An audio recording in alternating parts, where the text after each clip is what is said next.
Hi everybody, how are you all? Woo! Saturday morning. I'm always amazed some of you are up actually, because I know most of you are up all half the night. So who have I got with me today?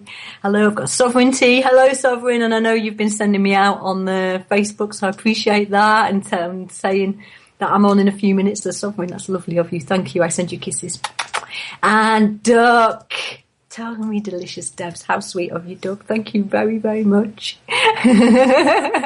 And who else have I got? And Stuart, but I'm going to talk about Stuart in a minute. Duncan, thank you for joining me, Duncan. And Prepper, good Prepper, hello. Let's see. Prisoner, have you not escaped yet, Prisoner? Or is number one still ruling the roost? Right then, this is Food for Thought. I'm Deborah Walker. I'm here with the bitching Bob today, which is quite cool. And we rely on donations, so please hit the donation button. Don't forget that. Share us on Facebook. But guess I've got a comedy genius today. I have to. That's him in the background. I had to get bitching on with me. I had to get the most amazing web guy I've ever met with me today. He talks to me all the time, and I say, "Come on my show, and we'll have a blast." I hope you enjoy today because I've got Stuart Morrison on with me, and he adds comedy to online marketing. He really does. So welcome, Stuart. Hello, how are you doing? I'm fine, thank you. And Stuart's got the most amazing moustache, and really is a massive promoter for facial hair. And if you go onto my website, you'll see a video on there, and there's basically me and Stuart dancing, and it's my award ceremony, and guess what, he dances with me and then does the splits in front of everybody and completely just takes everybody away from the fact that it's my day. So anyway. Sorry. I got caught up in the moment. How are you, Stuart? I'm very well, thank you. Yes, I'm doing really well. So how, give us a little bit of background about yourself for everybody, because I know about you, but nobody else does at the moment. Okay, well, I when I was at school, when I left school, I said I wanted to be an actor, and my dad said, "Well, what are you going to do for a living?" And he made me be an engineer. So I went and did engineering. I wasn't a very good engineer. I was all right. I wasn't brilliant. There are some guys who are out there who are much better. But I then tried to be an actor, and I sort of had some success. But on the way, I stumbled into posters. Those type of student posters put up on the student walls. Yeah. And I had big success with one called the Tacky Shit Colour Chart. And that was massive. We then had a load of other posters and novelty goods, boyfriend remote, girlfriend remote, inflatable shoes. It was just madness. And I was doing all the packaging. I had a business in Farnham where we were doing all of the sort of printed stuff. And people kept hassling me saying, "Do you know how to do websites?" Well, whilst I was trying to become an actor, you do a number of various menial tasks. And one of them was trying to sell disinterested people in PC World on a Saturday morning the internet. Now, if you can imagine, you're stood in front of a laptop that's not actually connected to the internet, trying to explain to somebody who's never had any experience of the internet what the internet is. It just sounds ridiculous. Unless you've experienced it, you don't understand quite what it is. So I was like, yeah, all right, we'll build some websites. In my usual fashion, I say yes and then think about how I'm going to actually do it afterwards. Long story short was that business failed. I then ended up building a website for a friend of mine who was a Madonna tribute act. One thing led to another, and I ended up becoming an Ali G lookalike, building my own website and getting quite popular. I then won the Best Little Britain lookalikes on Richard and Judy and toured the UK for the best part of 5 years. Borat came along, did Borat, did Ali G, Little Britain. I had a short, fat, shiny sidekick who was my Matt Lucas, because I was the tall, good-looking one, obviously. And we just toured doing that, doing websites for our own entertainment services. And then, of course, the bottom fell out of the market when the bankers spunked all the money up the wall, and we ended up with no gigs. So the other thing that I was good at was website positionings, because I'd done it for myself. So I figured, do it for myself, do it for other people. So that's how I got into. That's the really condensed version. That's about as short as I can make it. That's how I got, by way of stand-up comedy, into website building, promotion and design. And you sent me your show reel, which had Borat on it, because you've actually appeared in some major shows, haven't you, on the BBC with the sport? Oh yeah, Football Focus. We did Football Focus. Yeah. We've done some quite big things, but I'll just have fun with it. Most of the lookalikes that I've met over the years are really down-to-earth people, really grounded, know who they are, aren't trying to be the person because of a big, hurrah. And the majority of lookalikes have ended up being lookalikes because people have kept saying to them, do you know who you really remind me of?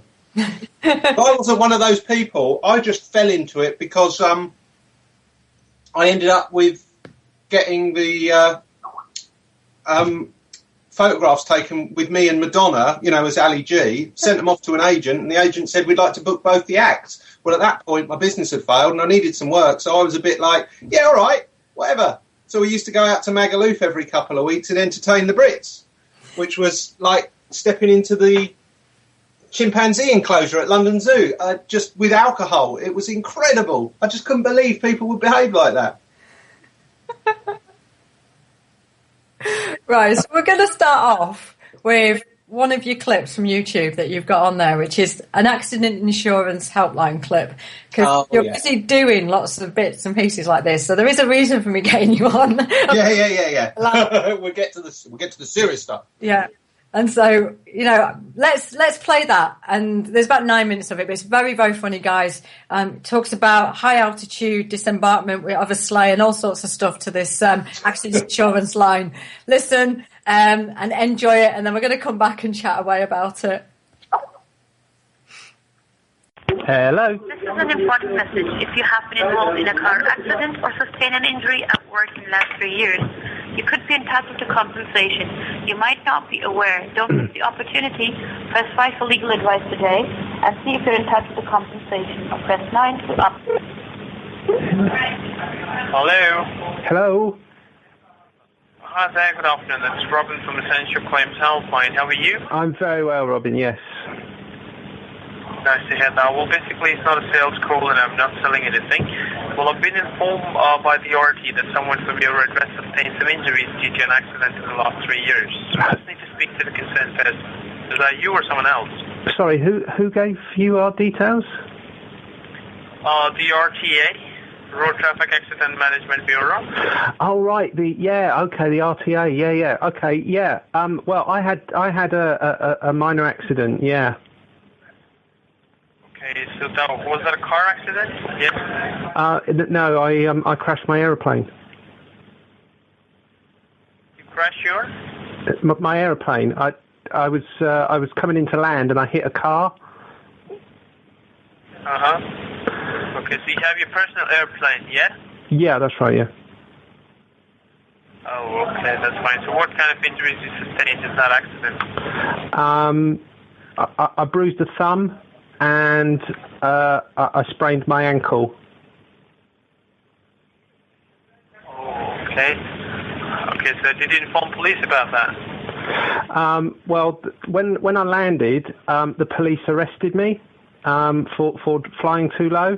Apparently, I was coming in too low, and that's why I hit the car. So they arrested me and charged me with dangerous flying. Yeah. So why were you flying on the roads? Well, that was part of the whole thing. Now, when I took off, I told the passengers that I thought I was a little overweight, but they insisted. They were like rich gentlemen, and they said, you've got to get us there. So I sort of was under pressure. So I took off, and they ate quite a lot of the in-flight buffet, and that caused the plane to be overweight because of the heaviness of the passengers. I'm trying to be delicate because obviously fat people don't like to be called fat, and that kind of weighed. Well, no, you see, because they were quite large gentlemen, they were wedged. They kind of got wedged in, so that when we hit the car, they kind of wedged in even further. So they were all right, and then the plane sort of bounced off of the car and it was like it was quite an awkward landing actually. In fact, one of the eyewitnesses said that he'd never seen anything like it outside of a movie. So when we landed, there was a bit of a crosswind. I don't know if you know, but a crosswind's a bad thing when you're trying to land. So I tried to land into a crosswind, came down, and one of my undercarriage collapsed because of obviously hitting the car wasn't particularly good, and that wedged the fat passengers in like really tight. They were like, as one medical professional said, he'd never seen something wedged in as tight as that since the last time that they did a proctology examination on a man who'd used a light bulb. So the aeroplane came in quite an oblique angle, landed. It kind of spun round a bit as it went down the road. The runway. The fire brigade came out. Okay.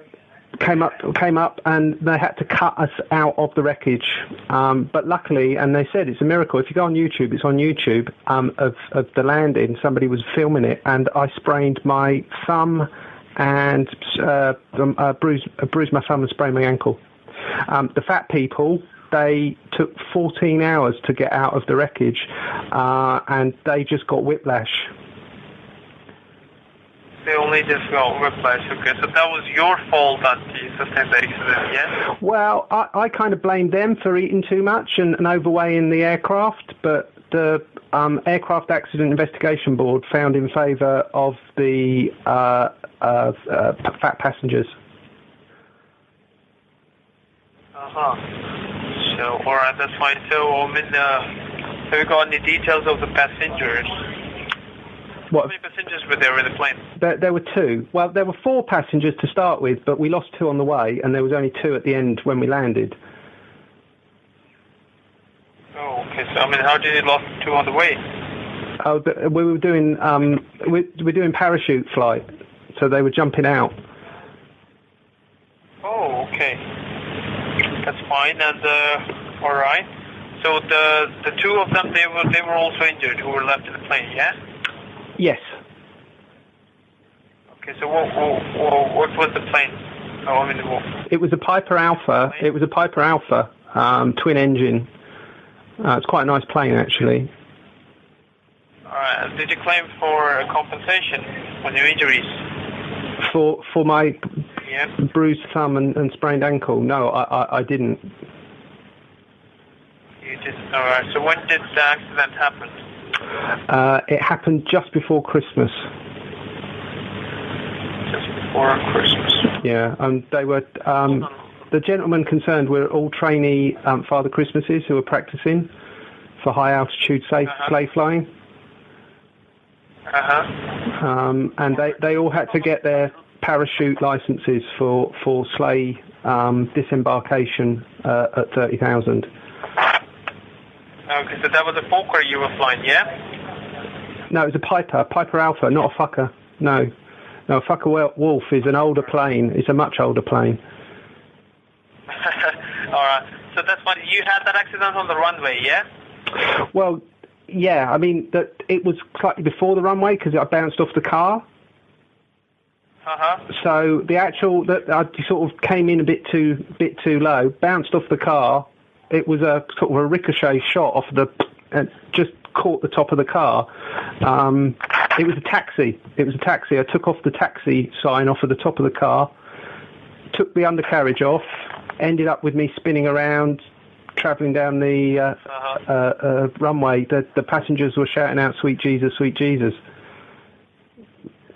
Oh, right, that's fine. So they only had whiplash in that accident, yeah? The passengers did, yes. Okay, that's fine. Just hold on, let me confirm how we can help with the compensation. Okay. Stay on the line, I'll be right back. Thank you. Hello? Hello. Yes, you're there. Okay, so I just need to confirm, did you lodge that accident in the accident book? What, with the Road Traffic Accident Management Bureau? No, the accident book of your, what was the name of your immediate manager at that time when you were flying that plane, before Christmas. The name of my manager? Yeah. Duncan.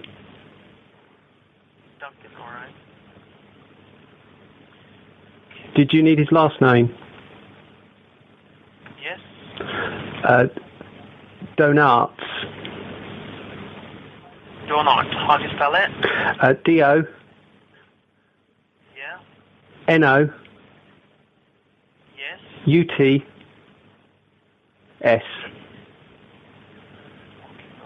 All right.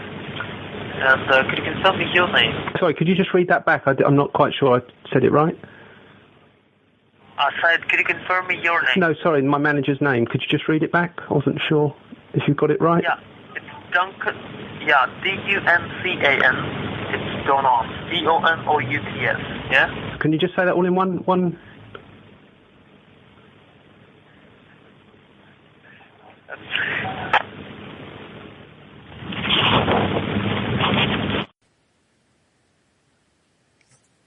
I have to say that is absolutely hilarious, Stuart. just run us through, how do people kind of get away with saying that it's been reported to the RTA and things like that?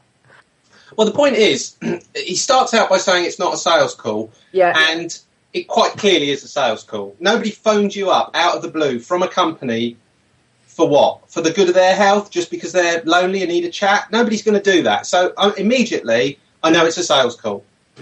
And at that point, I realise that it's a little bit of entertainment time for Stu. So it's my phone line. I'll do what I like on it.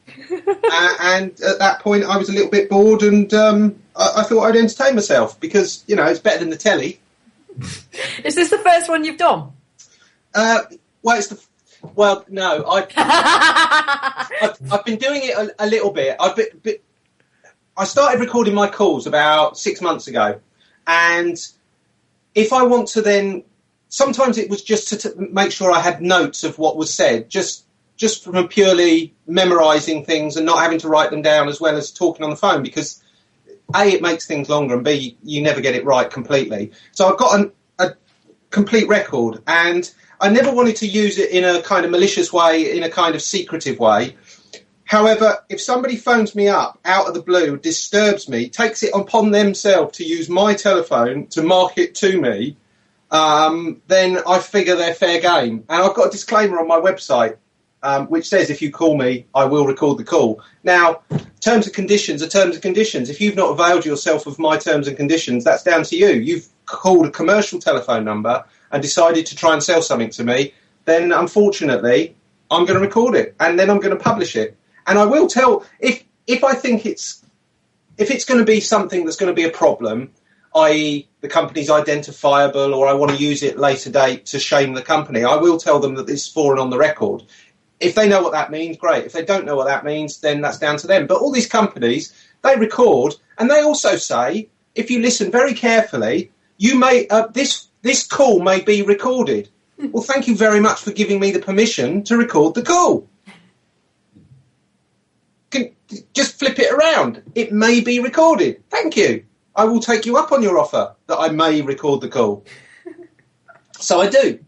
And then I've got several more that I was going to sort of edit and put up and all the rest of it, but they're a bit more kind of shouty, ranty, and I think that the way to defeat these bozos is by just playing with them and having some fun and entertaining it. I think that if you do something like that, it will get shared by 10 people, maybe. If you do a shouty, ranty one, maybe one person will listen to it. So I think you can actually subvert what they're doing by using humour, and get to a greater, bigger audience.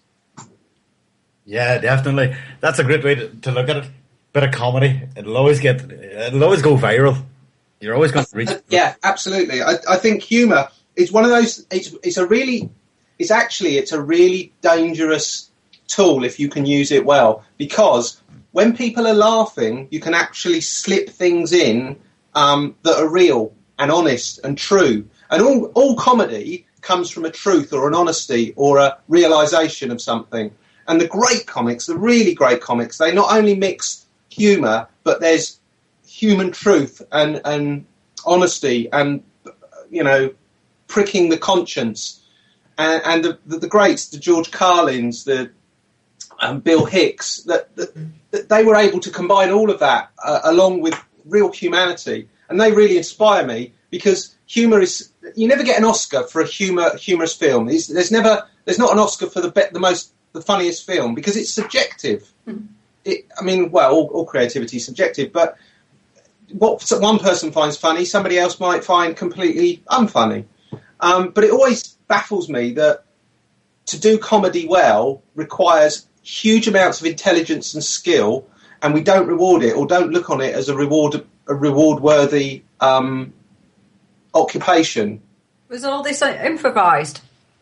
All of the phone calls are, yeah. I spent time whilst I was an actor in an improv troupe for a little while, and all of the lookalike stuff is completely improvised, because you have to know your character well. So you have to represent that character.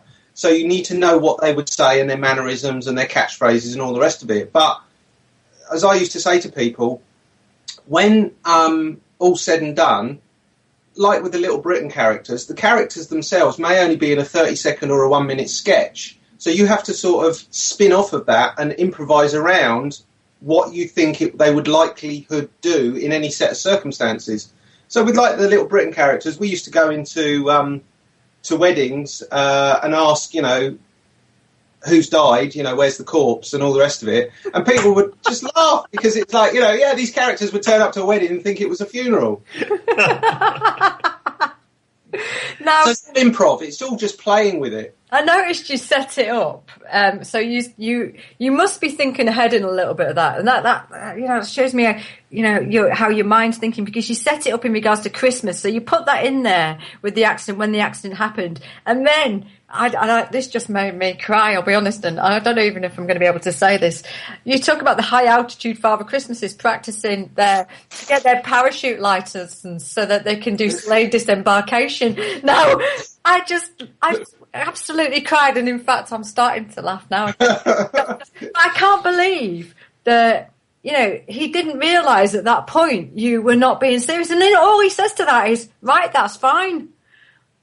Well, there's one of two things going on. Either he's playing me and he's just like, because if you work in a call centre, it's got to be like a battery farm. You just pick up the phone, hello, I'm calling from so-and-so. No, this isn't a sales call. And you're lying. So all the time you're lying. That's not good for the human spirit. So you're in this kind of cubicle doing this mechanical, repetitive, battery-farmed activity, lying to people, downtreading their humanity to try and get a sales lead to pass on to a British company so that they can get some work. Now, that can't be good for you. I don't care where you are in the world, whether you're in a third world country, first world country, it doesn't matter. That's not good for you.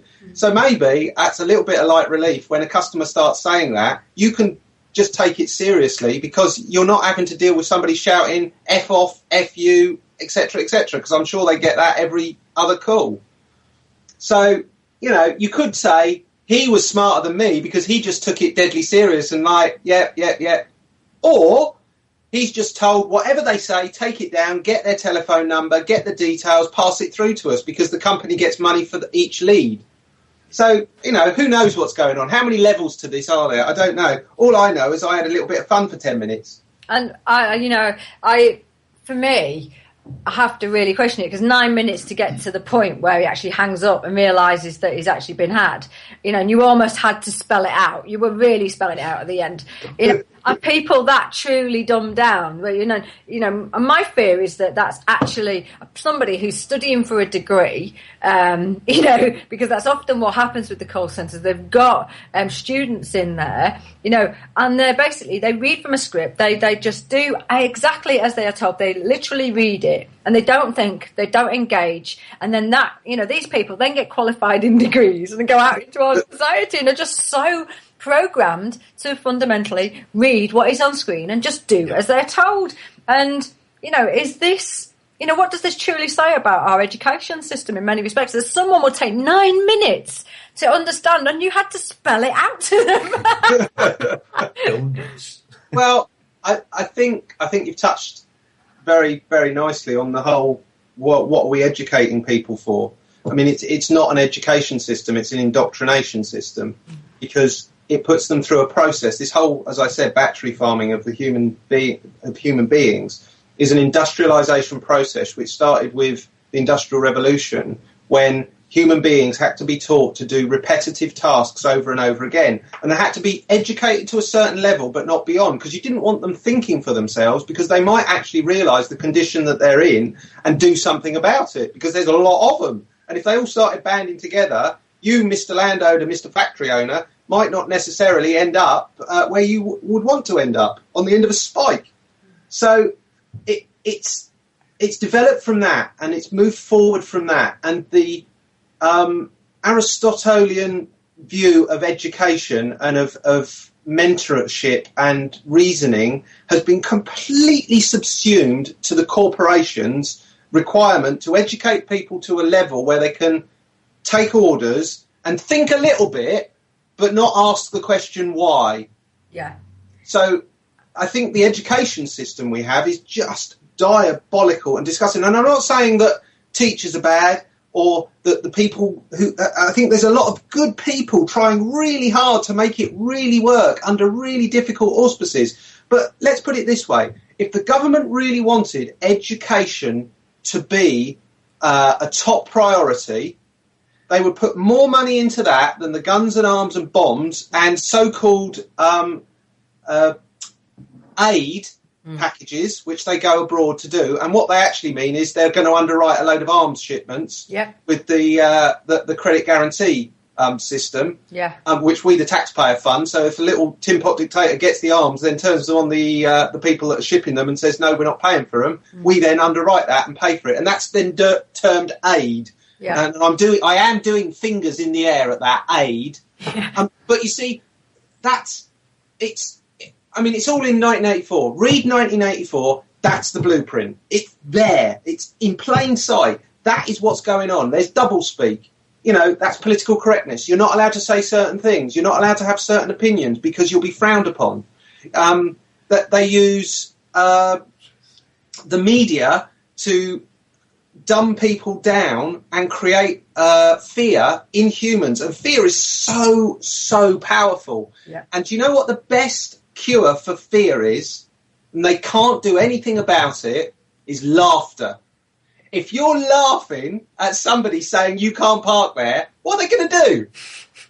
Unless they actually physically restrain you, and they probably might do, the way society's going, but if you actually laugh at officials, they don't like it, because they are preying on your fear, and you don't have any. How can they can't control you at that point, and they're powerless. So you have completely subverted everything that they are standing for with humour, and that's what I use on a daily basis. I think that's so true, because in 1984 they have they have the book constantly. You've got wars against, one faction, and then another faction. You're against Oceania one time, and then I can't remember the other names of the three areas. But in effect, that's all it does. And they say, oh, now it's now against these people. It's now against these people. And I remember the chocolate. Basically, they would put out positive news about the fact that they were giving you less chocolate, and it was going to cost you more money and things like that. Yeah. And they do exactly the same thing. Oh, yeah. It's, the Iron Curtain. Oh, be scared of the Russians. Oh, they've got nuclear weapons. Oh, let's be all run around with our hair on fire. And now the Iron Curtain has fallen, and the West is the East, and the East is the West. It's now these shadowy figures lurking in the darkness, lurking there, and they're called Al-Qaeda. And who knows where they'll next pop up, like a Hydra. You cut off one head, two come back. And you've got to be scared of that, because it could happen to you. I remember a few years ago I watched, it was a news article when, unfortunately, the Brazilian lad was shot, Menzies. And there was somebody stood outside one of the tube stations, and they actually asked her, would you give up your freedom for liberation? And it was just fascinating. And she said, yes. And that comes back to your schooling and your education, the playing on words that basically is shown to us through 1984. Oh, yeah. I mean, it's done over and over and over again. There was, I forget the comedian. He set up a table, and it was End Female Emancipation Now. And he was getting people to sign this thing that he's saying, end emancipation. And of course, the word emancipation, people have a completely different view of actually what that word means to what it actually means. So they think it means that there's something bad happening to women. And it's not, it was the emancipation of women and the freedom and the right to vote. And he's writing down, right, yeah, sign your name here, and we want to end this. And people are doing it because they don't. And another thing in and around that kind of thing is that just blindly following, and it's a thing that annoys me on a daily level, is the type of Facebook viral thing that goes around that says things like, and this is an example of one. Two different cases of people burning poppies, and one of them only got a £50 fine and the other one only got an £85 fine, and then two white guys paint a poppy on a mosque and they get 6 months in prison. And this is how these immigrants are coming over here, and it's one rule for them, one rule for us. If you're British, you'll forward this without thinking. I did. And it's the line without thinking that really annoys me. Not the fact that all the facts are wrong and all the rest of it, and one quick Google of all of the various elements of it proved to be wrong, that, yes, they did burn poppies and the guys did put the poppies on the mosque, but they also threw bricks through windows and were part of the English Defence League and completely terrorised this entire community. You suddenly pick beyond it and you think, well, who's using me now? If I'm forwarding this message without thinking, why am I being asked to do it without thinking? Surely we should be encouraging critical thinking, but we're not. There's completely missing, though, in education as well. I really noticed when I was in my previous job that the only time you really get discussions, or the big discussions happening, are often in the more private universities, your Oxfords and Cambridge, where they still have the debating societies, whereas outside of that, you don't get those debates in the same way. In fact, if you start to have this level of conversation with someone nowadays, they say to me, and they often say to me, you're being aggressive. And I'm like, no, I'm just having a really passionate conversation about something that I really care about. And I see this as good debate. No, people are... If you ask people to express an opinion, I reckon 90% of the people that you'll meet, you'll stop them in the street, and the only things that they will be able to talk about is what they read in the newspaper, what they saw on the media, and what they're going to possibly eat. And maybe something to do with their family and around their lives. But talking about informed debate, or you try and start a conversation about what they think about something, and it ends up being let's just parrot what I've read in the newspaper or I've seen on the BBC. And there's been a move in recent years to change the way news is reported, so that you don't get reported news, you get a narrow viewpoint of what's going on. The BBC will always give two viewpoints, but they might actually be towards the same aim anyway. But they then bring on some political advisor or some business consultant analysis, or some pundit comes on and then gives you 10 minutes of what to think. Here's what you think.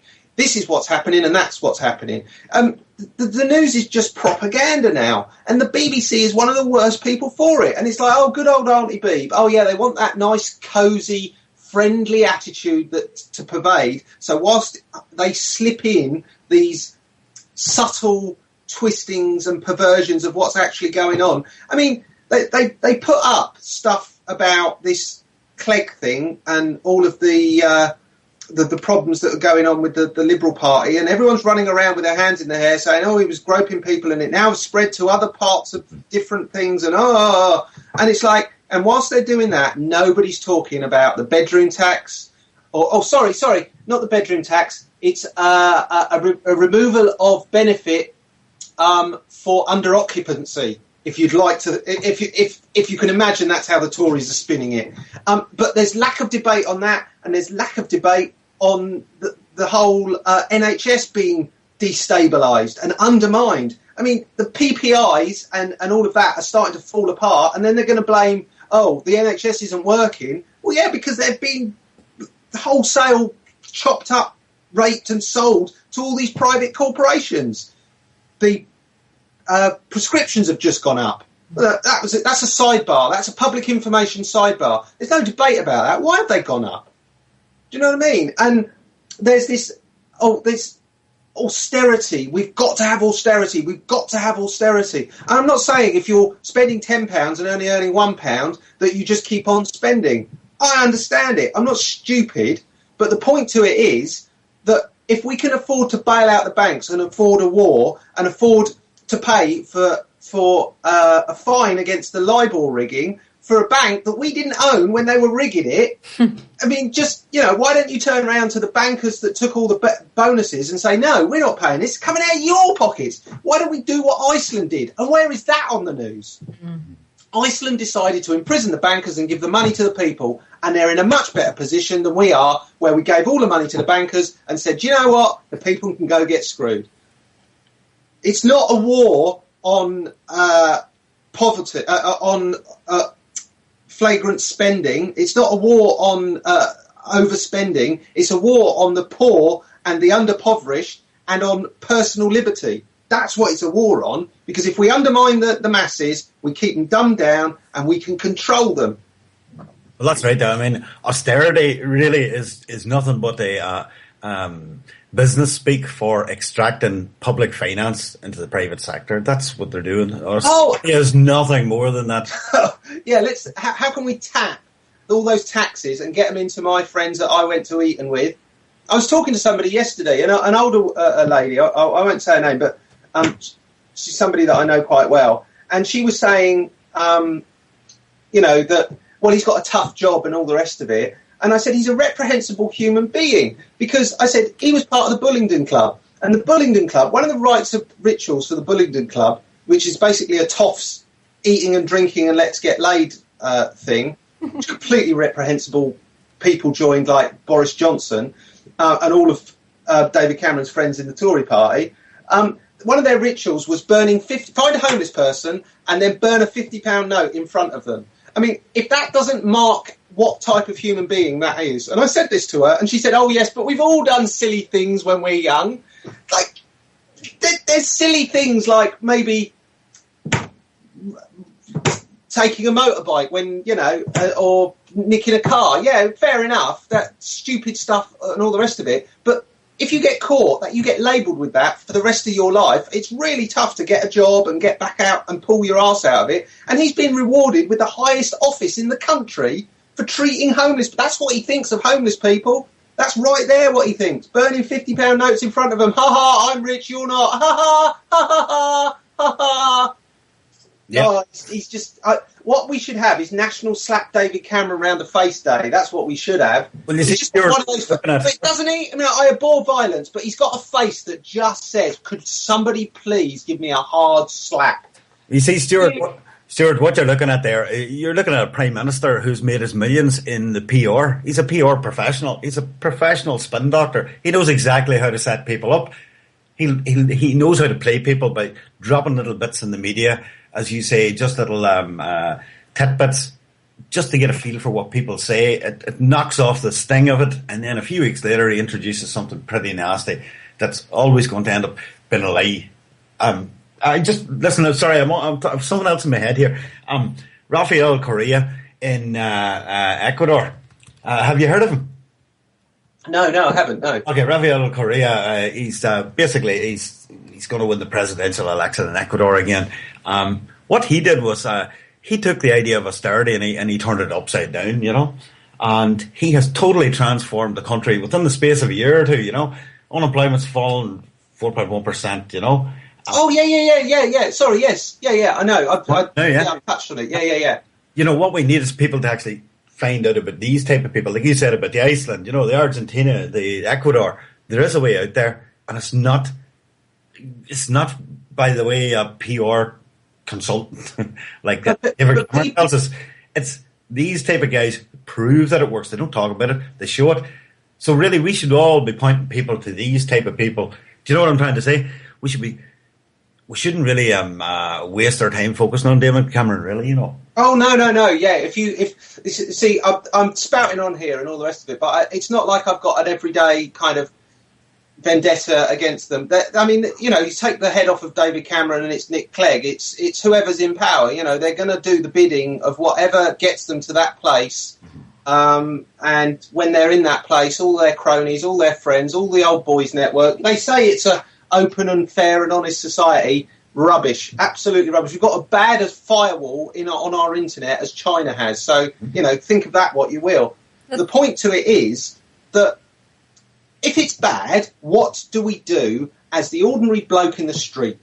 What do you do? How do you protest? You go on a march, 2 million strong, doesn't matter. Your Prime Minister, Tony Blair, says, I know things that you don't know, I'm going to war. So you're taught there and then, don't protest, because it has no effect. Right, well, okay, so what else do you do? How do you gather together and end this attack on an asset stripping on the nation?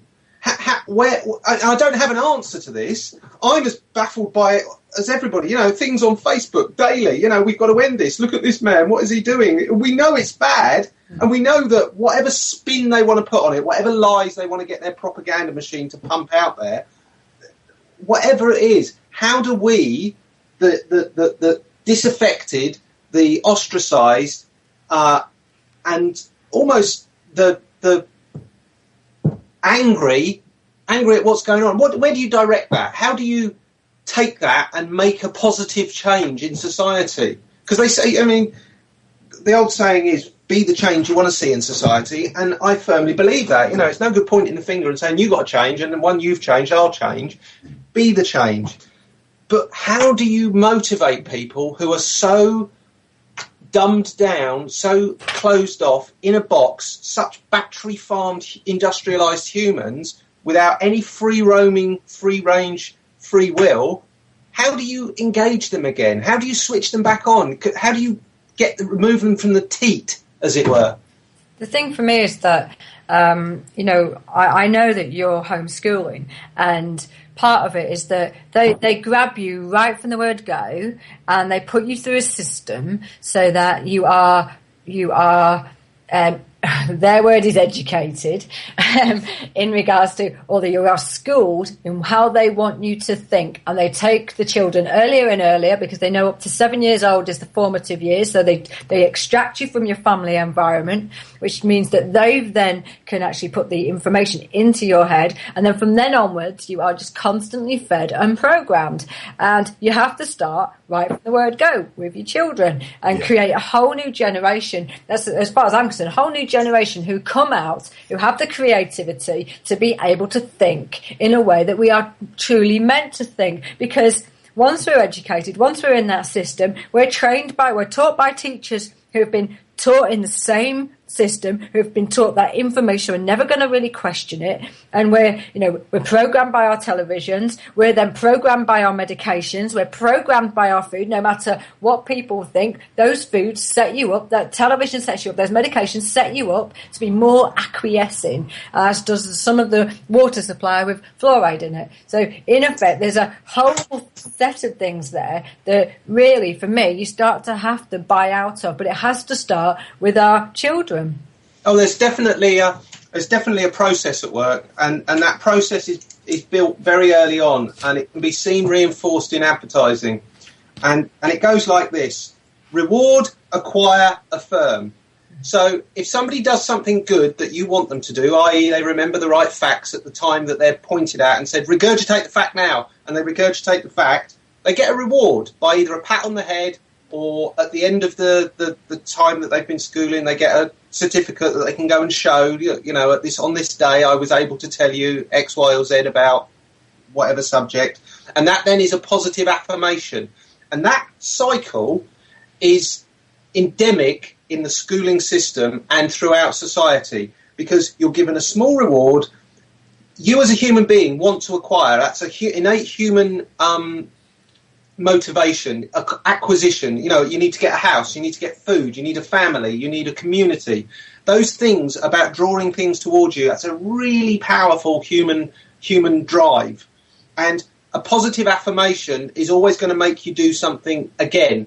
That's why people get addicted. you get something out of it. You know, it's not like when people go, oh, how do people get addicted to things? Well, because it's really, really, really bloody nice. Do you know what I mean? Heroin's quite Moorish because it's nice up to a point, and then it all falls apart as your life just disintegrates. But the point is, you get that reward, acquisition, affirmation cycle over and over and over again. And the children that look left and right and say, well, why am I just being pushed forwards when I want to go over there and think about that, or I want to go and do that? No, you can't do that. They get negative reinforcement, and they just get disaffected because they're like, well, I can't make my brain be what it's not. So they're labelled troublemakers or problem children. Yep. Or the worst thing, they're given Ritalin and said you've got ADHD. And I'm not qualified to say whether ADHD exists or not. But the point is, it's funny that there's been an upswing of it when the pharmaceutical company could see a profit in it. Oh, at the end of the day, it's another market, isn't it? It's a growing market. You get your children used to taking medications every single day. Then you get the schools involved with that, which is what's happening with loads of the ADHD. The schools then determine that the child has to take it to be then allowed into school. So the parent then has to make sure that the child takes it. Social services get involved with it. You are put under a lot of pressure if you have an ADHD child, as it's labelled. I'm absolutely sure. Yeah, I'm absolutely sure it's a very difficult. I mean, parents are a part of the process, and if you aren't as strong as a parent, not saying you won't fight for your children, but if you're not, if you don't understand what's going on, and the word that people use is a sheeple, if you're one of the sheeple, and then these so-called experts come along and start telling you this, you're going to believe them because they come with that badge of authority. You know, they're an authority figure, and you have your whole life had to listen and have been rewarded by listening to authority figures. And the moment you start questioning, the most powerful two words in the English language is no and why. Yeah. And I used those as a child all the time because I didn't want certain things and I wanted to know why I should do other things. And I got labelled a problem kid. Yeah. And to a certain extent, yeah, it is a problem. And the problem is it's not fitting into your battery farming society system. And where do you go with that as a person, as a human being, when everyone around you seems completely different to you? I remember in my previous job as a HR business partner, I once spoke to this graduate, and it fascinated me that this, you know, when I was talking to them about their career, now I've had an eclectic life and I've done all sorts of things, and I said, you know, what is their aspiration? Where would they like to be going, and you know, how would they like to progress it? And they said to me, right from school, I always wanted to be a HR recruitment advisor. So they'd always wanted to be a HR recruitment. and basically I said, really? Your whole aspiration isn't to go travelling, isn't to go out and see the world and experience it and, you know, live life a little bit. No, they just wanted to be a HR recruitment advisor. And that really saddened me. Did you shake them hard and wake them up? Well, I was just kind of intent on getting them to see that there was another life, but they were very, very frightened as well of making decisions that actually wouldn't fit in with our thinking. And often we would give them projects in the hope that they would think in an alternative way to ourselves, because we are, you know, we've been sheep dipped through a corporation for like 11 years and wanted that alternative thinking, but they were so frightened of upsetting us and potentially preventing themselves from moving up the ladder that they would do as we wanted them to do. They were already moulded. They were already fearful of doing things wrong, and that really saddened me. That's what schooling did for them. It's a tough. I mean, I get it. It is a tough thing as a parent to stand against what is the received wisdom. It's tough because you think to yourself, I don't want to hurt my children. But long term, I think to myself, what can I do to make sure and insulate my children from negative influences? And the only way that I can do that is by allowing them to think for themselves and to create a life that they enjoy. Not that they're told that they should be enjoyed, not that they should be told that you need a house, 2 children, a car, a dog, 2 holidays a year, a career that's going upward. Do you know what I mean? Yeah. And what I think we're actually seeing now is not austerity. We're actually seeing a reordering in society, where wealth is being taken back into the upper echelons so that they can control people, because the internet, the knowledge and information has never been more free. It's never been more available to anyone who cares to scratch the surface. Most people don't, because they don't want to know, because as somebody said to me once, why do you keep going on about all this stuff, Stuart? It's just, there's just too much of it. It's like, oh yeah, because too much of it, so let's turn the other way. Do you know what I mean? It's like, the point is, yeah, I can't change a lot of it, but if I know what's going on, I can avoid some of the sand traps that they set up for you, so that the failure when it comes isn't there for me. But I can try and steer people. You know, I try and say, try and do this, try and do that. But you know, if they're not going to listen to you, what can you do? So all I've got to do is concentrate on my children and create human beings that go out into the world and endlessly question. And the Kate Jones on the chat box has made a point in regards to children. Mrs. Perry is Mr. Cameron's advisor on the commercialisation and sexualisation of childhood, not an advisor against the commercialisation and sexualisation of children. And I notice this more and more and more. I don't actually own a television and don't take part in the media apart from TNS. So when I actually come in contact with it, I'm really quite shocked about what I often see, particularly with children. No. I mean, there has been a war on childhood for a long time now. An absolute bombardment of children for monetary gain by the corporations for years, and we don't have broadcast television. I pick and choose what my children see and restrict their access, because I don't actually think it's healthy for a developing brain to look at a screen. I actually think there are physical changes that occur because of the flicker rates. Yep. And you'll notice that they've changed the flicker rates because new technology comes out, and there can be actually pattern interrupts that happen that you won't recognise because the flicker rate now is so high. Yep. But they could actually tune the way things happen to basically hypnotise you and put things into a subconscious state. Now you might think, oh, potty. Well, it's funny how they warn you about how flashing lights can make people who are photosensitive epilepsy change their brain pattern and create an epileptic fit. Well, if one thing can do one thing to a certain type of brain, then the similar thing can do something to any brain.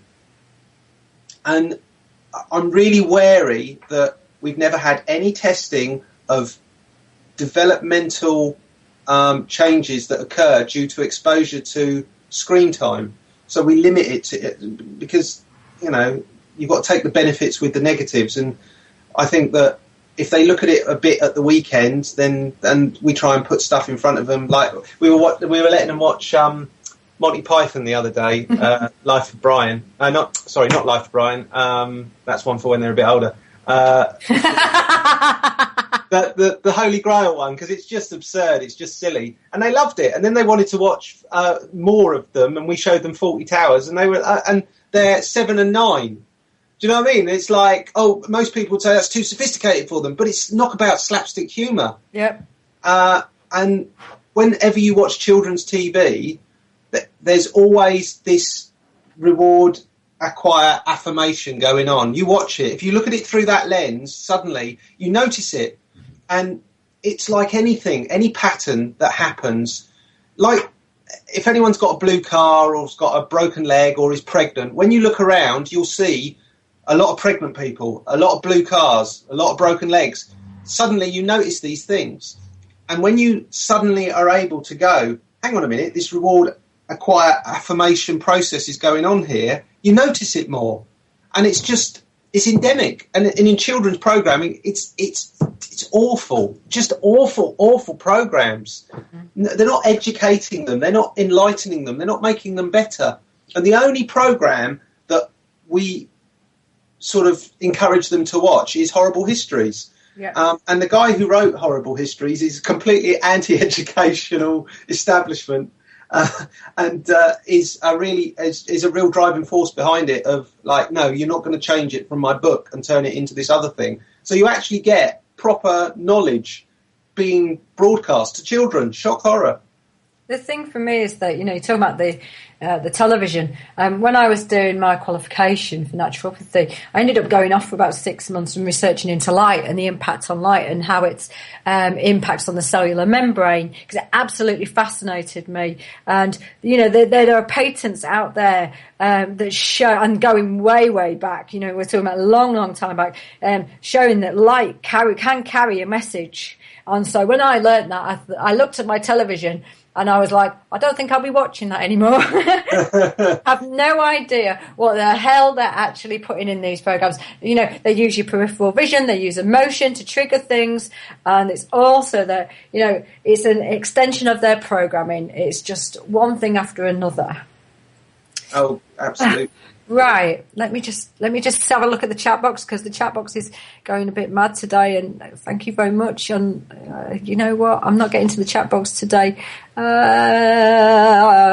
Be disobedient. Absolutely. I agree. Yes. But Duck's saying Graham was an anarchist. Very possibly so.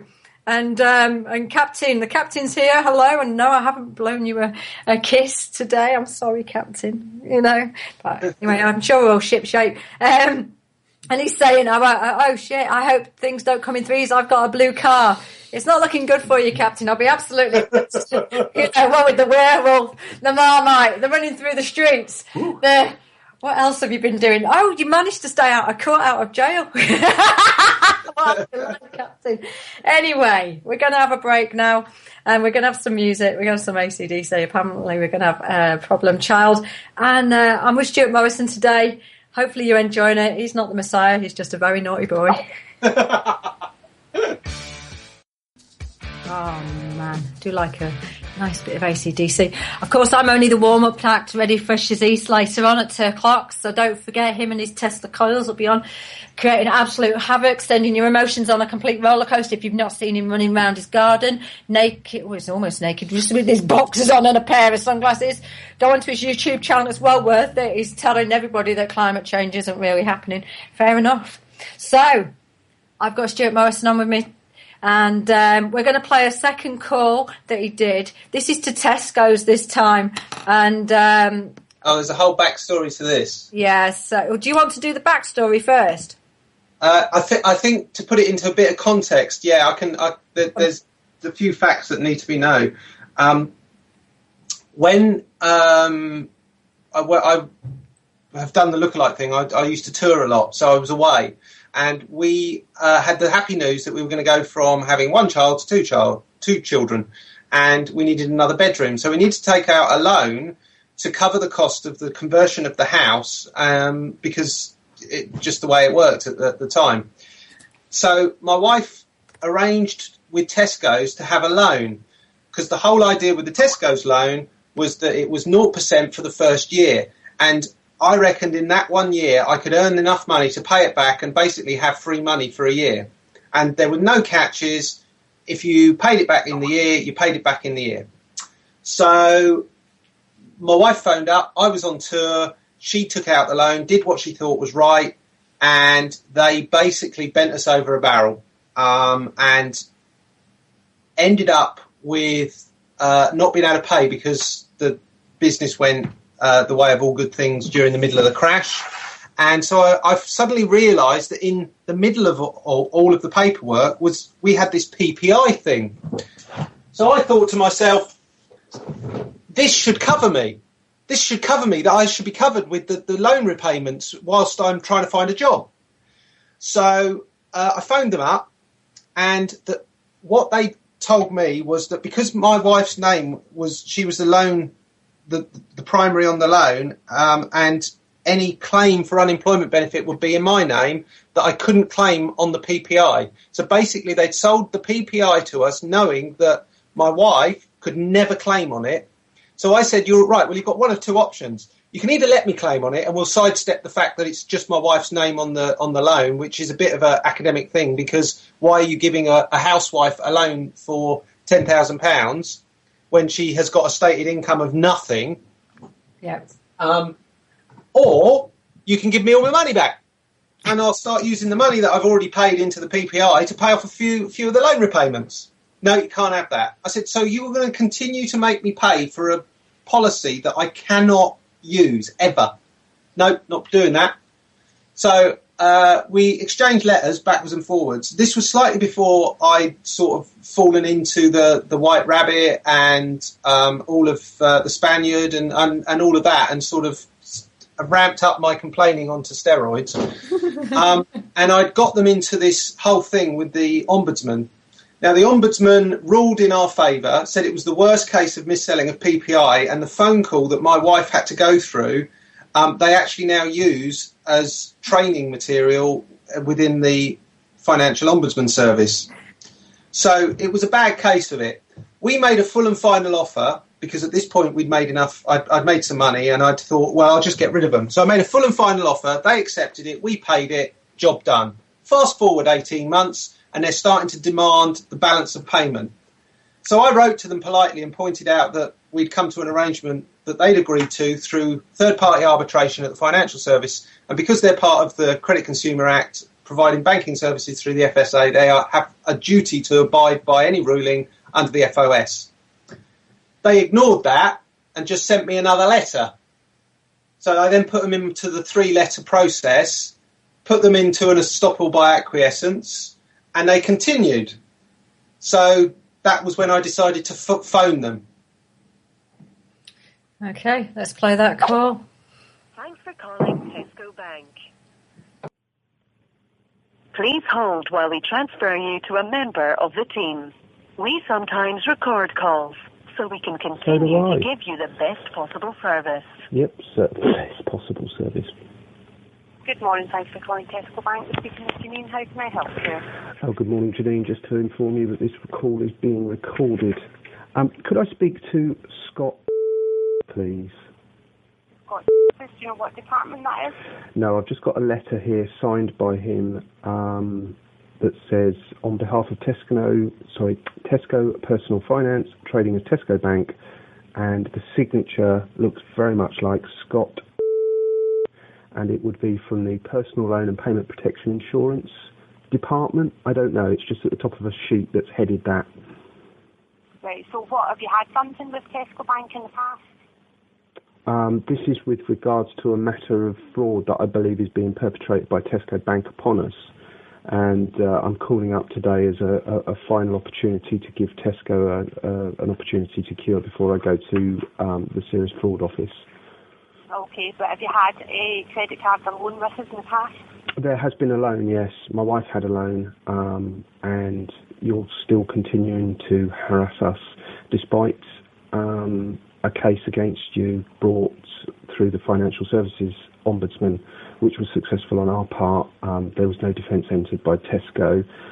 You were found fully liable. We made a full and final offer. You accepted that. You've cashed the cheque over a year ago, and that was the end of the matter, and now you continue to pursue us, which we believe to be done fraudulently. You failed to answer any of our questions. Any of our letters have gone ignored, or you send us back what we consider to be trite and frivolous replies. Enough is enough. If you do not cease and desist, which is the matter I'm here today to discuss, there will be a case brought against you. We will also seek damages. Okay. So do you actually have the reference number for your own call? Yes, I have all the reference numbers here. What reference number would you like? The personal loan account number? Yeah, that would be fine. 0. And is there a sort code to go with that? That's a personal loan account number. That's the only account number I have. You have also sent me through on the recent letter 6 digits before that, which is 40. Is that a sort code? Yeah, that would be a sort code. Okay, it doesn't identify itself as such. Whose name is the loan under at the moment? The loan. Or was it under? The loan was named under my wife, Miss. She is my legal wife as under English law, and I am identified and authorised to speak on her behalf on this matter in a letter dated April 2010. Okay, so if you bear with me just one moment, what I need to do is just pop you in hold. Okay, can I just take your name before... Yeah. Sorry, can I... Certainly, my name's Janine. Janine, thank you very much. One moment, sir.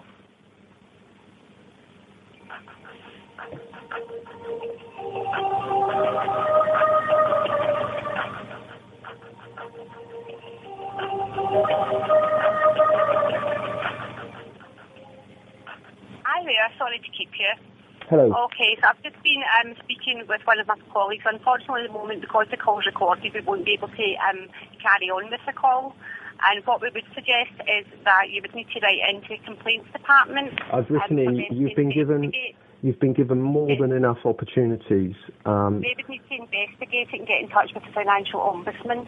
Okay. Regarding the case. So you're refusing to deal with me or the matter at hand, and I can go straight now to the police with regards to this matter.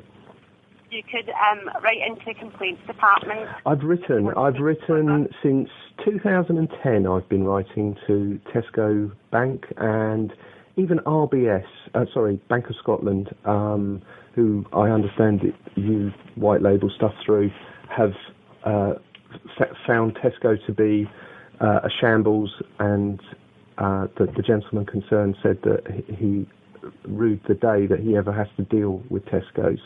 The Ombudsman has found in our favour, and Tesco put up no defence. The initial sales call is now being used by the Ombudsman as a training call because it has so many errors and omissions within it. Tesco's continue to harass us and continue to perpetrate what is now must be a fraud, because I've written on so many occasions it's beyond a joke. And for Tesco to, in their own literature, say that they're an easy company to deal with. Benny Higgins on the website says that we want to treat customers with respect is an absolute laughable joke. The fact that you now don't want to continue a call because it's being recorded, yet in the very same run into the call, you say, we may record these calls. You expect us to listen to you say that you're going to record calls, and yet you do not like it when the table is turned and the call is recorded. What a laughable company Tesco Bank is. Would you like to comment on that? All I can say is if you want to obviously write into the complaints department, that would be the department that would be dealing with you from now on. I've written into them. What do I do once that they have ignored my letters? Well, again, it's a financial ombudsman issue then, isn't it, if you're not happy? It's not a case of not happy. It's a case that you're committing a fraud. Pursuing somebody for a debt they do not owe is a fraud. Do you understand that? So I have to end the call now, sir. Anyways, I say I can't discuss it with you. It would have to go through the complaints procedure. Oh, could somebody put me through to the complaints people then, please? You would need to write into the complaints department. And I have done, and they've ignored my letters. What do I do now? If you're unhappy with any response, or if you're not having a response, you need to go to the financial ombudsman. As I say, if you go through the complaints department... And we've been through Tesco Bank would reopen the case with the financial ombudsman. As I say, there's nothing I can help you with here. Unfortunately, you have to go through the correct procedures. I have been through the correct procedures. The correct procedure is to talk to your... With that, you would have to go through to the financial ombudsman. We did, and they found in our favour, and now Tesco's ignoring that. So what do we do now? So you're still unhappy, so you would need to... Unhappy? No, you've got me wrong. I am totally happy. I am absolutely 100% happy. The problem I've got is with Tesco's continuing to harass us for a debt that is not liable, which is a fraud. Yeah, I do understand. It's not happiness. I do understand what you're saying. So you need to go through the complaints procedure. If you're not happy with that, then the financial ombudsman would have to reopen the case. So you're suggesting that your best advice is that I go to the financial ombudsman? No, I'm suggesting you write into the complaints department. I've done that. And if you're unhappy with that, then that would be your next step. And the case would have to be opened with the financial ombudsman through our complaints department. Okay, so my first step is the financial ombudsman. But if you've already tried the complaint route and you're unhappy with that. And that's Tesco's advice. That I go. No, that's what I'm telling you at the moment. You would have to go through the complaints department. So as an agent of the company. Anymore. I've told you what to do. You have to go through to the complaints procedure, and if you're not happy with that, as I say, the financial ombudsman will reopen the case for you. So as an agent of the company, you're telling me your best advice is to go through to the ombudsman? No, I'm telling you it's the complaints department. No, I understand that. I understand that. It's not the issue. The issue is that I've written 3 letters since the beginning of December to say, we're not liable for this. Please prove this debt. This debt is not liable. We can prove that. So I'm just going to terminate the call because I've already told you, and we're just going round and round in circles. Yeah, I know, but I'm trying to make sense.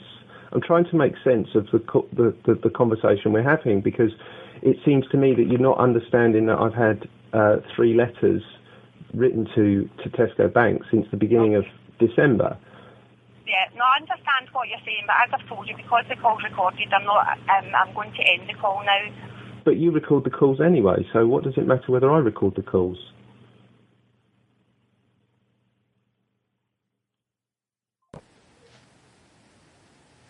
An absolutely brilliant call, Stuart, I have to say, and nowhere near as funny, in all honesty, as the previous one with the accident. And this is quite a lot more serious. And Cade makes a really interesting point, actually, script trained, and Sovereign saying robot speak. But this is effectively where people are, aren't they? Because it just took you round in a loop. That was all she could do, wasn't it, in that call? Yeah, I felt a little bit sorry for her, because it was obvious that this was completely outside. I'd obviously phoned A, the wrong person to deal with this, and B, it was so far outside of anything that they could possibly imagine have been trained for. So she had to go away. I understand that. But it was the complete change the moment she came back of, I can't continue with this call because it's being recorded, because they knew exactly at that point that they'd been got. That change in attitude was down to the fact of, he's recording the call. Why is he recording the call? There's a thought process going through, because if it was that the call was being recorded was a problem, they wouldn't record it themselves. So the fact that they record the call but don't want me to, they're worried about what I'm going to do with the call. So therefore they know that something is wrong. And they were acting like, when you see those TV programmes about rogue traders and all the rest of it, where they try and stop the recording and put the hand over the camera, that is exactly how they were behaving at that point, because they knew they'd been caught out. And so what I did was I actually made that available on YouTube. Yep. And tweeted. I found out who the PR company was that Tesco's used. And phoned them and said that where it was and what I was planning to do, and that they had 24 hours to do something. Otherwise, I was going to go to the press. I know people at the BBC, and okay, they're not going to light on little poor me and my story, but do you know what I mean? You use the biggest stick you can find and start waving it around. Maybe somebody will pay attention, because at this point I was just sick and fed up of being parcelled around and going. The thought of having to go back to the ombudsman to reinforce and open the case was just couldn't be bothered. So I then put a series of tweets out to the PR company, the PR department within Tesco's, and the head of Tesco's group in the UK. And within 25 minutes, I had a phone call back from the very guy who I'd been trying to speak to in that telephone call, the Scott Justice that I mentioned. Oh, I blanked out his name. Sorry, you now know it. I thought it was quite interesting that his name was Justice, and that was anything but what I was getting. So he actually, there and then on the phone, within 10 minutes, rescinded everything he'd written, apologised, offered me some compensation, and completely did a 180 and agreed that they were wrong and that I was right. And it's like, but I'd written very polite letters, but firm. You know, I'm not going to take it lying down. If you can prove that I owe this money, I'll absolutely pay it. But I don't believe you can, because we already have an agreement through the Financial Ombudsman Service. And one of the reasons that their compensation was 500 quid. Now, I've been through hell and high water over this for the last sort of 5-6 years, trying to get Tesco's to understand where we're coming from. And the FOS were brilliant, I must say. I don't know if anyone else has had any dealings differently, but I must say that they seem to be a fairly impartial organisation, but were open to the possibility that Tesco's were wrong and I was right, you know, from the get-go. So to have to go through all that again, and they offered me 500 quid. I know from a friend of mine who works in Barclaycard Credit, or used to work in credit control, said that it costs the bank £500 that they have to lodge with the Financial Ombudsman Service from the moment the complaint is raised. They have to put that in. That's part of it. So I would say if anyone out there has a problem with a bank, cost them 500 quid by lodging a complaint. So to offer me 500 quid is basically shut up, go away, we won't give it to the Financial Ombudsman. But they keep pointing at the money that I've so-called not paid back on the loan and saying that I've had that as well. And it's like, no, that doesn't count. Okay, that money was interest, but most of it was interest and PPI. That money didn't exist. That's completely imaginary money that I would have had to earn. And this is when you start looking into finance and money. There's only so much money in the system. So how do I make money? If the money control is supplied, how am I supposed to make more money? The only way I can make more money is either to get somebody to give it to me or go into debt. Now, if somebody gives it to me, where have they got it from? They've only had to earn it or go into debt. And it's the same with anyone. Nobody here can print money. We're not allowed to do that. So we've got to either get it from someone else or go into debt. And if there's cut off the debt supply, then the only thing left is the money in the system. And if there's not enough money in the system because the large corporations are siphoning it out, then all of the lower classes, so-called, are going to be running around after an evaporating pool of money. And like when you see at the end of the rainy season, all of the animals getting into smaller and smaller pools of water and fights over it, that's what's happening. Meanwhile, the people who own the dam are stood on the top of it looking down at us peasants laughing. And it's all those shady hidden organisations with their shady hidden policies of raking money back from anybody that they can that really annoys me. That's where my ire centres on, that there's a story going on and the narrative of it we are being sidetracked from, it's being hidden from us, and the three centres of power where it emanates from, Washington, London and Rome, have to be controlled. It's out of control. And of course, all corporations are sociopaths. They have no feeling about humanity. All businesses have a stated aim of earning money. Yep. If you don't earn money as a director of a corporation, you can be charged. So if there's let's make money, it's let's make money at any cost. And unfortunately, the cost is human misery, whether it's in the first world or the third world. Well, this is why you've got people working in battery farming conditions, haven't you?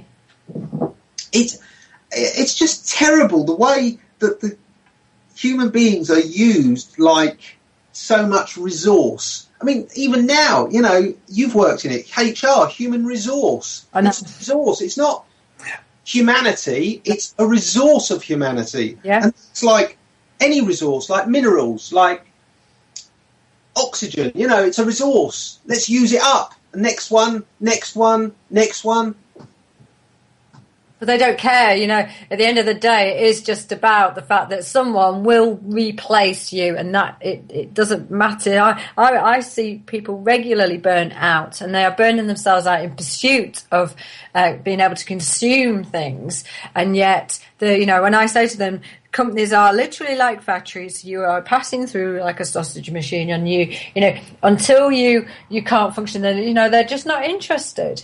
No, they will utilise you, and they will burn you out. And if you work harder and harder and harder for them, they're not even that grateful for it. You're purely a number.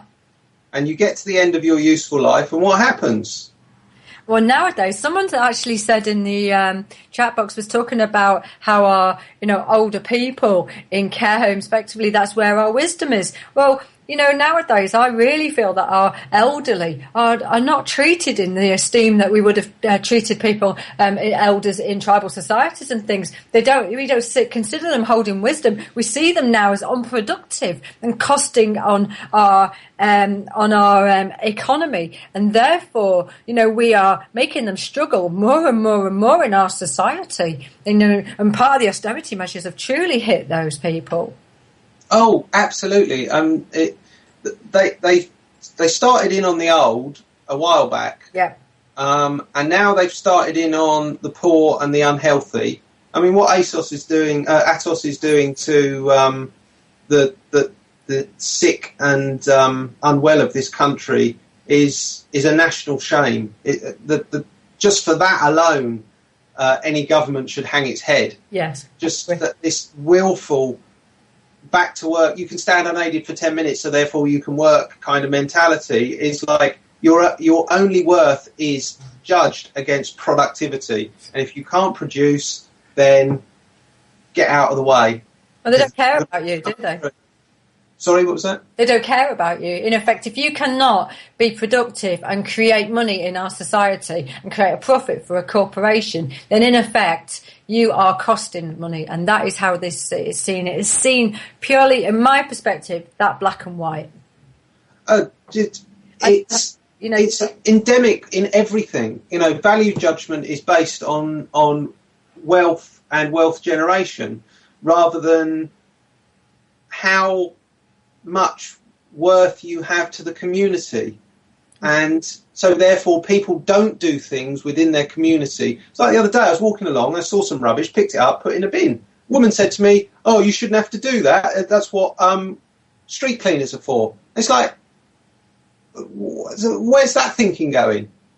What? I want to live in a clean society, so therefore if I see some piece of rubbish, I just put it in the bin. I'm sorry, I won't even think about it. I'm not doing it for a pat on the back. It's just, it belongs in a rubbish bin. Somebody's obviously been thoughtless and thrown it down, or who knows, it could have blown out of the back of a rubbish truck as it's driving along. I'm not interested in the blame of it, but just standing there and saying, well, it's not my job, well, where does that get us? That gets us nowhere fast. If she was lying in the street having a heart attack and I stepped over her, oh, it's not my job. Do you know what I mean? Where does it end? Where does that thinking, where's your cut-off point? It's a lack of care about other human beings, isn't it, as well, though, and a lack of wanting to take responsibility for your environment and for the people around you. But partly, I think, it's also a willful disregard. People treat people how they get treated. So that's why abusers often go on to abuse. Yep. A pattern of behaviour is set up and it continues. And if the government continue to abuse its people, people become abusers. So they abuse the systems, they abuse the facilities, they abuse each other. I mean, the abuse just gets passed on. It doesn't stop. People don't shock absorb it. They act it out. And that can be seen in, going back to the screen thing, I used to think that what happened on telly just happened on telly and it didn't have any ongoing effect. And then one person said to me once, Stuart, if TV has no effect on behaviour, why do companies advertise on it? Exactly. And immediately I was like, whoa, hang on a minute, run that past me again.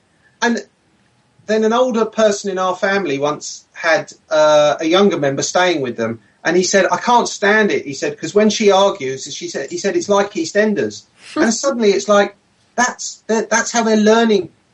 people's personalities are 30% the last film or TV program they saw.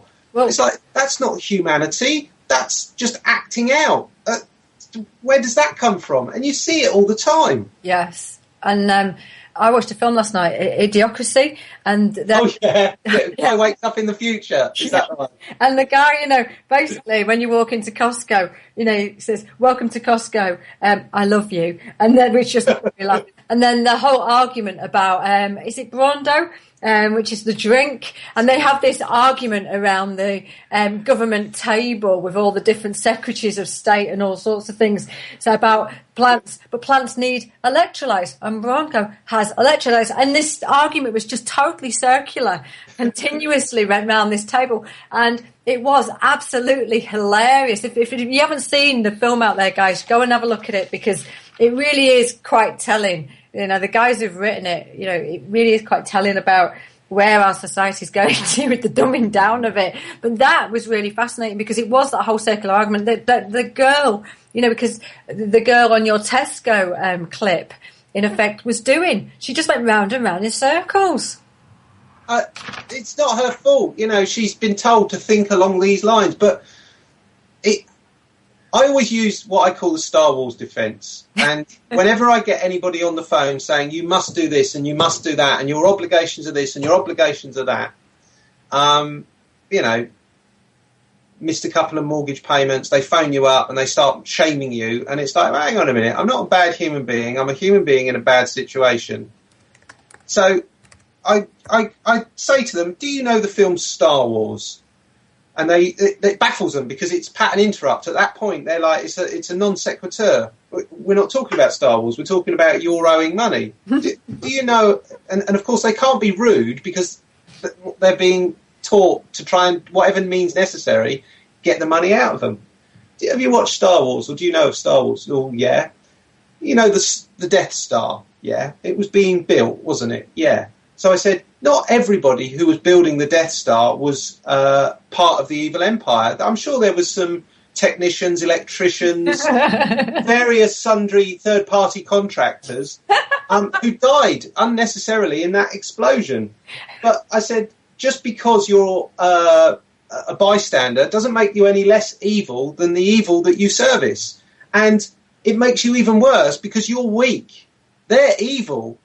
You're weak. I said, so you choose to work for a banking corporation that you could quite easily decide not to work for. So you have to decide who the bigger evil is, or who is perpetrating the bigger evil here. Me for not paying a mortgage payment, or you for working for what is essentially one of the evilest organisations on the planet. There's usually a very, very thin silence at that point, where they're having to stare into the long, dark abyss of their soul, because I've just told them exactly what they're 3 o'clock in the morning they wake up and think.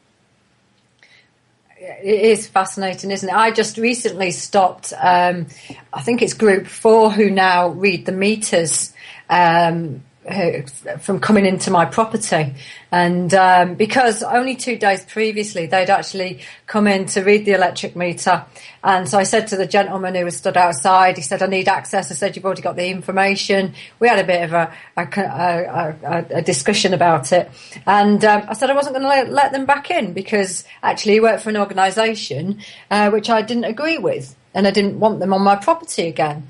And he was completely nonplussed by the fact that what that company do in other countries and the big security aspects of things. And he just looked at me like I was absolutely mad. He was going, I'm just here to read the meter. And I was like, go. Yeah, this was it. It was the whole, Bronco. It contains electrolytes.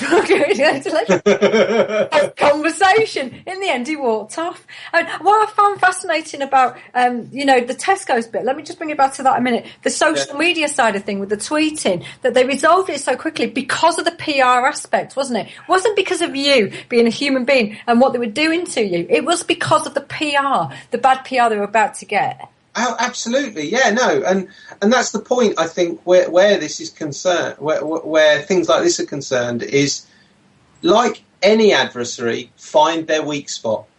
Yep. Does it fit into their rules and regulations? Don't care. I'm not playing by your rules and regulations. I'm setting up my own systems and my own coping mechanisms. And if by pushing on your weak spot I get a result, then hoorah me. You've got your methods and systems, that's fine. But they want you to play their game. Yeah. That's the point. They will phone up and they will dictate the agenda of how the interaction will go. And by laughing, by talking, I always ask for the person's first name. They're quite reluctant to give it to you because once you've got that person's first name, you know them. They know you. It's no, where is it? Should I call you Mr. Morrison today? No, call me Stuart because it makes it harder once I'm a human being. Because that's what they teach people in negotiation and hostage situations. Get to know the human behind the situation because you are much more likely to have a positive result if you can talk to them as human to human because they suddenly realise outside of the whole situation, you're humans.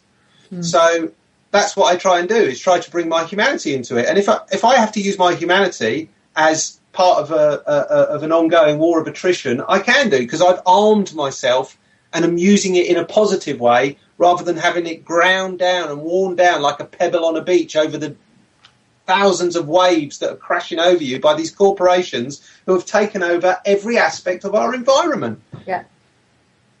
And this is the thing, isn't it? And for me, you know, the fact that someone's prepared to read from a script, and it just removes it, doesn't it? Because you don't engage with the individual, you're engaging with the screen and the words on the screen, and all you're doing then is literally doing an action which is taking in the information and typing it in. So for me, it's a bit like the lads who play the computer games, and then they have them driving these drones. You know, there's a complete disconnection between the fact that there's a human being about to be bombed by a drone. Yeah. They see it as a computer, and it's an extension. For me, it's the same thing that they're doing, just on different levels. Oh no, absolutely. Let's dehumanise. Yes. And you see it with any organisation or anything that the control and propaganda wants you to think against is. Let's dehumanise them. Yeah. Let's remove their humanity, because it's much easier to go after them. And what the British are now doing abroad is removing if you're a British subject and you go abroad and they want to kill you, they just remove your British citizenship and you're now fair game. And that's happening. That is fact. That is happening. If you, as a disaffected Brit, have gone abroad to fight against your country, now there's a whole argument in that. When I was growing up, I always used to look at the TV. My dad would play the news, but my dad had his own soundtrack that would go along with the news. And one of the things that he always said was, whenever any conflict came on, it depends on whose side you're on. And whenever the Irish question came up, there was always footage of like that, and they'd say the provisional IRA and and my dad would say, or are they freedom fighters? And my dad would always put this other spin on it in my head, that don't just assume that the representation that you're giving or being given is necessarily the one that is correct, because the country that is providing you with that viewpoint is going to do it in their best interests. But it may not necessarily be globally the best interest in humanity or the world or whatever. And this brings it back to all the language they use, isn't it? Because that's what you're saying there. The positioning of the language via the news is absolutely key for the influencing of our society. Because as you're saying, one perspective is that you're a terrorist. The other perspective is that you're a freedom fighter, depending on the way they want to actually push it forward. Oh, absolutely. And you can see, the whole mechanism, the way it works is, as long as the individual concerned is purporting evil to forward the agenda of the industrial military complex, they're on our side. As soon as they step outside of that and start thinking for themselves and going, hang on a minute, I'm getting a raw end of the deal here, I could do this, that or the other, I can now try and, do things like Gaddafi and who was he in Iraq, Hussein. They were evil tyrants, but they were our evil tyrants. But as soon as they started going, hang on a minute, we're going to take this resource and make better for us, and we're going to not trade in dollars, we're going to trade in euros. Yep. Suddenly, they're off the throne, they're bumped, they're persona non grata, there's weapons of mass destruction, they're coming after you, your kids' kids, you know, be afraid, be very afraid. They're Al-Qaeda hiding in the bushes. It's like, I'm not going to be feared. I'm just going to not. It doesn't work on me. So true. Now, you obviously have got an understanding of corporate contract legal language and, you know, with these calls. Do you think that to take on these issues, these types of issues with the credit people and the financial stuff, that you need to become well versed in it? The way I'd learned was by just doing it. The point to it is that there are three things going on. One, there's having done a lot of performance work, I understand people, I understand what motivates people, and I understand the psychology in and around any particular drama. So I used to be able to walk up to people as a lookalike and pick on an aspect of what they were looking like or what they're doing, all the rest of it, and make them laugh with that. But by the same token, if you can use that to make people laugh, you can also use it to change their behaviour towards you. Mm-hmm. So if you go up to somebody with your shoulders squared and your fists up, they know what's coming. But if you go at somebody and you're making them laugh, immediately they drop their guard. You can start to slide things in and past and around them, and they're much more amenable to you. Sometimes that doesn't work. Sometimes, you know, it depends on the human being on the other end of the phone. But as far as I'm concerned, it's a bit of a dance. And there isn't a science to it. And the point to it is the person on the end of the phone will not necessarily understand or know contract law any better than anybody else. And in fact, I've had it in many, many times where people just don't understand contract law. They don't understand that a contract, there are various things that need to be in place for it to be legal and enforceable. And ask them things like, can you show me a wet signed contract with both signatures on it? Because if you sign something and you give it to somebody and they don't countersign it, that isn't a legal contract because it's only got one party's agreement on it. So if you sat in court, it's like you going to court with a contract with just your name on it and saying, well, Tesco's were going to give me £50,000. And it's like, well, Tesco's hasn't signed it. Mm. Well, no, but they agreed to it. Yeah, but they haven't signed it. So there are real little things, just little bits of knowledge that you can pick up. There's tons of resources. I mean, I would say the White Rabbit, Spaniard, all of these people online know these systems and know how to do it. And it was only after I'd been doing it myself, just almost innate resistance to this, just kowtowing to the corporate machine just because they say yes. You know, if you haven't got any money, you haven't got any money. It doesn't matter how hard they press you. And that's what they do. They try and grind you down and make you fearful. So you're running around doing their bidding rather than getting on with life and enjoying it. So rather than on a Saturday enjoying your kids and your life and everything, you're sat there worried because I've got a phone call on Monday where they're going to demand money. Well, I'm not going to play by them rules. No. But I mean, you can get a really quick corporate grounding, a really quick grounding in corporate contract law by just going to a few resources online and reading up about it. I mean, there is some great stuff out there. And again, it's just reading and not letting your education be dictated to by the fact that you don't have a piece of paper to show for it. Now, they use fear all the time, don't they? And that's how they drive your behaviour, because they do it via the television, they do it via our medications and our health, our food, and basically, you know... Oh, yeah, you won't be popular, you won't fit in, you won't be healthy, you can't be happy. That's a big one. That's a big one they use a lot. Oh, your happiness is dependent on this product. Yep. Oh, really? Is it now? I'm sure it is. Ha ha! Meanwhile, I'm over here dancing with my kids. I think I'm quite happy. And it's, you know, basically they want you to purely play by the rules, and they don't want you to see that there's any rules that you could set outside of that as well. So they give you lots and lots of choice that you think is choice, but it's literally just a big compound that we're playing in, isn't it, for them? Oh yeah, the guards stand on the turrets and watch as the inmates run around, mugging each other and thinking they're getting ahead. It's just a complete fallacy. And the thing with it is, though, that for years I've been saying things like this, and my friends have been like, "Oh, Stuart's on another rant. Stuart's on another one. Oh, he's, and 9 times out of 10 I dress it up because I figure that nobody wants somebody ranting at them for 10 minutes about a subject. I try and make it funny, or at least the ranting funny, if not the material. And the point to it is that now it's starting to get a bit mainstream. Yep. Now I've suddenly seen friends of mine who I consider to be a little bit straight and a little bit kind of just, head down, let's get on with life, questioning, and I put things up and there's a like from somebody and I think, oh, that's quite interesting. Do you know what I mean? The scab is starting to be picked at. There's disgruntlement in the ranks. Yeah.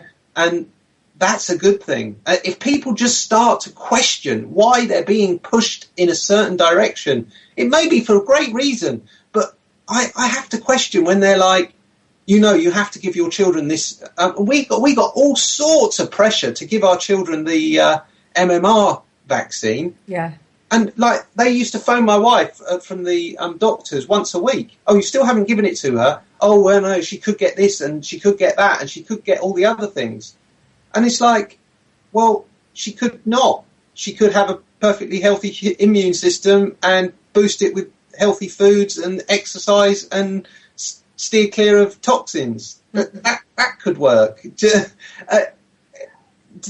baffles me that they want, surely the discussion should be, do you want the MMR vaccine? No. Have you made an informed decision about that, or are you just saying no? We've read about it, we've researched about it, we'd really rather not do it, thank you very much. That's your choice. We'll just sign this disclaimer. Fine, happy to do so. End of discussion. But then phone calls, trying to make my wife frightened that for some reason the decision she's made is going to negatively impact on the long-term health of her children by a doctor. That's their job now. Frightening mothers. I actually just unbelievable. Yeah, I went with a friend who was being, I have to say, bullied by the medical people into getting her children vaccinated, or child vaccinated at that point. And I sat in the background whilst she had this conversation, and they were huge fear around what would happen to this child. And I just put one question into the doctor, which was, do you financially gain from my friend taking this vaccination for her children? and they looked at me and I said, do you financially gain? And they said, yes. Because, of course, they do get a benefit for having the numbers in place for how many people, for how many children are vaccinated. And I said, there you go. Oh, no, absolutely. You have your answer. It's all about profit. It's never about our health. Disobedience. Partly, I understand. If in the context of business and all the rest of it, I understand the move towards profit and motivations for this, that and the other.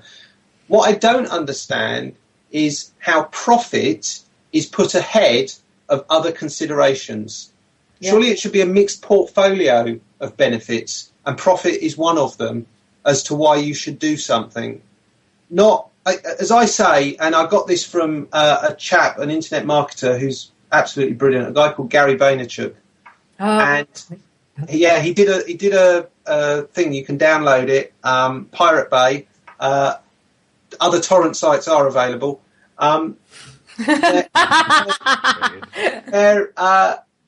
There is a saying that he uses, and it absolutely nails it for me.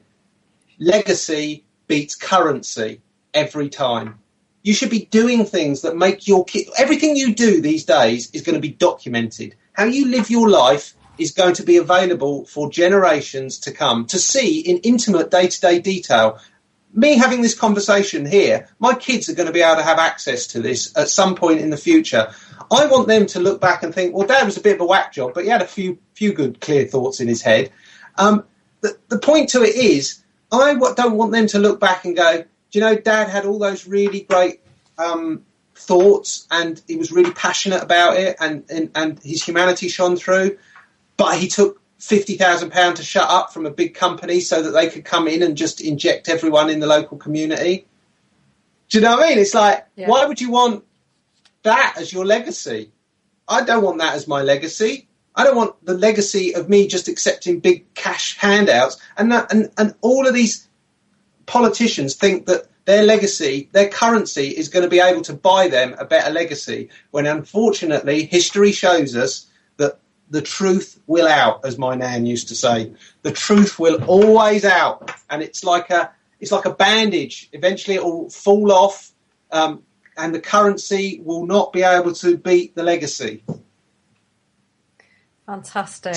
/ rant, end rant. And on that note, we've had Stuart Morrison with us today. Stuart, how do people find you on the internet? Where can they see you? These rants? They usually find me quite bullshit. They usually find me quite funny. How do people get in contact with you, Stuart?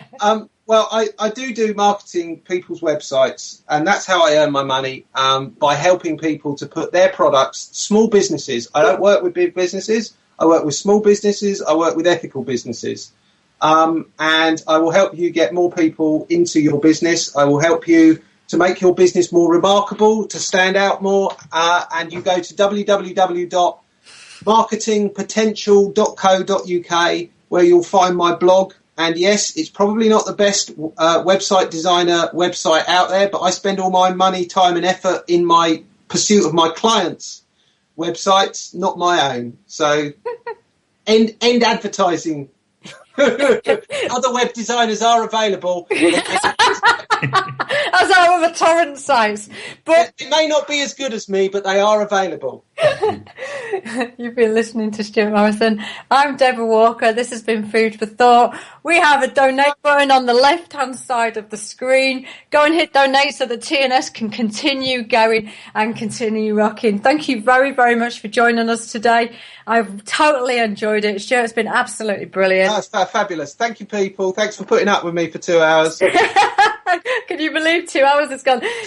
I'm purely the warm-up act for Shaziz, and he's going to take you on the roller coaster for the rest of the afternoon, and he's going to rock you out.